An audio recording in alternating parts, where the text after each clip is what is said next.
વાત કરીએ આગળ અમદાવાદના વેજલપુરમાં તાંત્રિક વિધિના નામે એક મહિલાને 14 લાખની ઠગાઈ કરનાર રામપ્રતાપ ભાર્ગવ ધનરાજની રાજસ્થાનના બીકાનેર ડુંગરપુરથી પોલીસે ધરપકડ કરી, જ્યારે ગુરુમાતા ઉર્ફે વિજેન્દ્ર દેવી ફરાર છે।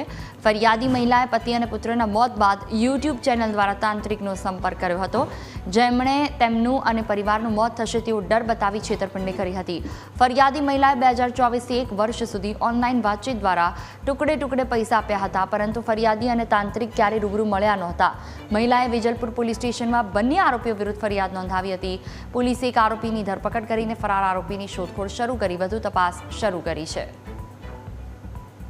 એમણે આમનો સંપર્ક કર્યો અને તાંત્રિકે એવું જણાવ્યું કે તમારો જે પતિ અને દીકરાનું મરણ થયું છે એ તાંત્રિક વશીકરણના કારણે થયેલું છે, એટલે તમારે વિધિ કરવી પડશે એમ કરીને જુદા જુદા સમયે ગૂગલ પેથી, પેટીએમથી, કુરિયર મારફતે, આંગળીયા મારફતે જુદી જુદી રીતે ટોટલી 14,18,000 રૂપિયા એમની પાસેથી પડાવી અને એમની સાથે છેતરપિંડી કરી હતી। જે તાંત્રિક છે એ ડુંગરપુર બીકાનેર રાજસ્થાનના છે। એનું નામ છે હરિબાબા ઉર્ફે બ્લેક મેજિક ઉર્ફે રામપ્રકાશ સન ઓફ ધનરાજ ભાર્ગવ, અને બીજા જે એમની સાથે છે એ વિજેન્દ્ર દેવી, એ બંને સાથે મળીને અમને છેતરપિંડી કરેલી છે।